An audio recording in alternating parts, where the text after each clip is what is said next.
Hello everyone, my name is Tanishka Bhatt and I am a 21-year-old BCom graduate from Gargi College, Delhi University. अब आप लोग सोचेंगे हमें क्यों बता रही है, तो ये जानने के लिए हम थोड़ा फ्लैशबैक में चलते हैं। तो बचपन से ही ना मुझे टीचिंग का बड़ा ही क्रेज था भाई। मुझे टीचिंग ज़्यादा कूल जॉब किसी की लगती नहीं थी। हमारे स्कूल में टीचर्स आते थे, मस्त एसी में बैठते थे, थोड़ा बहुत पढ़ाते थे, बहुत सारा होमवर्क देते थे, बच्चों की खूब पिटाई करते थे, सारा अपना फ्रस्ट्रेशन बच्चों पे निकाल देते थे और छुट्टी हो जाती थी। और इतना ज़्यादा मज़ा आता था अपनी फ्रेंड्स को पिटते हुए देख। तो मुझे लगता था मैं भी बड़ा होकर ना टीचर ही बनूंगी और मैं भी अपना सारा फ्रस्ट्रेशन बच्चों पर निकालूंगी और उनको खूब मारूंगी। अनटिल अनटिल मैं एक दिन खुद पिटी, वो भी अपने संस्कृत वाले टीचर से।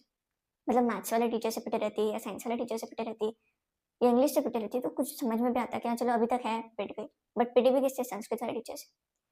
बट उस दिन मुझे ये चीज़ रियलाइज हुई कि बच्चे को ना कभी भी मार के नहीं समझाया जा सकता। जिसको लगती है ना उसको दर्द होता है, जो मारता है उसको तो मजा ही आता है। तो उस दिन मेरे को हिट हुआ कि मैं ना कभी बच्चे पे हाथ उठा के उसको नहीं पढ़ूंगी। हमारी कॉमर्स वालों की एक खासियत होती है, हल्का सा भी कुछ पता चल जाए तो हम सब कुछ खुद बना लेते हैं, बट ऑब्जेक्टिव में ऐसा नहीं था। अब चीटिंग कर नहीं सकते थे, खुद ही पढ़ना पड़ता था। तो थॉरो स्टडी बहुत ज़्यादा नीड थी उसकी, तो टीचर्स तो स्कूल के पढ़ाते नहीं थे और यूट्यूब पे भी जो पढ़ाते थे वो अपने पीडीएफ्स के थ्रू पढ़ाते थे, उसमें भी कीवर्ड्स मिसिंग होते थे। तो एनसीईआरटी को स्किप करना तो कोई ऑप्शन नहीं था और उस टाइम पे कोई भी एनसीईआरटी नहीं पढ़ाता था।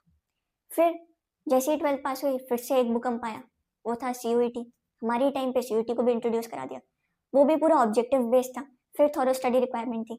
एक बार आप बिजनेस और इकोनॉमिक्स तो आप ऑब्जेक्टिवली पढ़ सकते हो, ऑब्जेक्टिव टाइप पेपर्स के लिए पढ़ सकते हो, बट अकाउंट्स को ऑब्जेक्टिव टाइप पेपर के लिए पढ़ना बहुत ही डिफिकल्ट होता था, बहुत सारी प्रैक्टिस रिक्वायरमेंट होती थी और उस टाइम पे क्वेश्चन भी कम थे क्योंकि उसी टाइम पे नया नया इंट्रोड्यूस होता था। सब्जेक्टिव टाइप के लिए तो मिल जाते थे, ऑब्जेक्टिव टाइप के लिए ढूंढना बहुत मुश्किल होता था।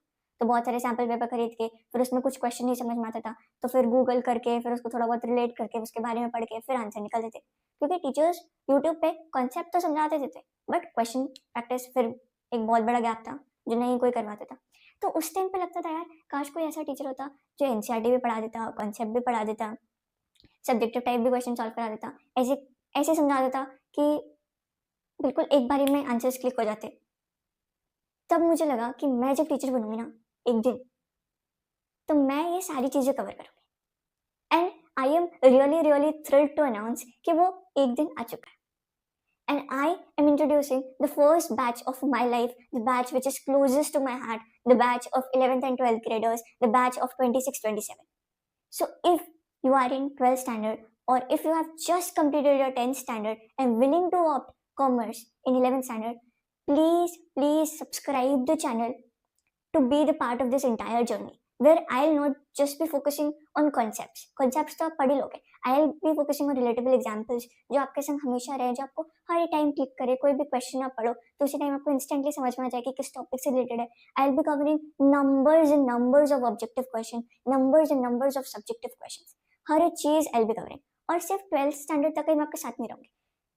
12th स्टैंडर्ड के बाद जब सीवेट आएगा ना तब भी आई बी गाइडिंग यू कि कैसे एक स्ट्रैटेजी बनानी चाहिए ताकि आप अच्छा स्कोर कर पाओ, कैसे कॉलेजेस को सेट करना चाहिए ताकि आपको बहुत अच्छा कॉलेज मिल सके। और कॉलेज में भी जब आपको कॉलेज भी मिल जाए तब भी मैं आपका साथ नहीं छोड़ूंगी। उसके बाद भी आई बी गाइडिंग यू कि कौन सी सोसाइटीज ज्वाइन करनी चाहिए,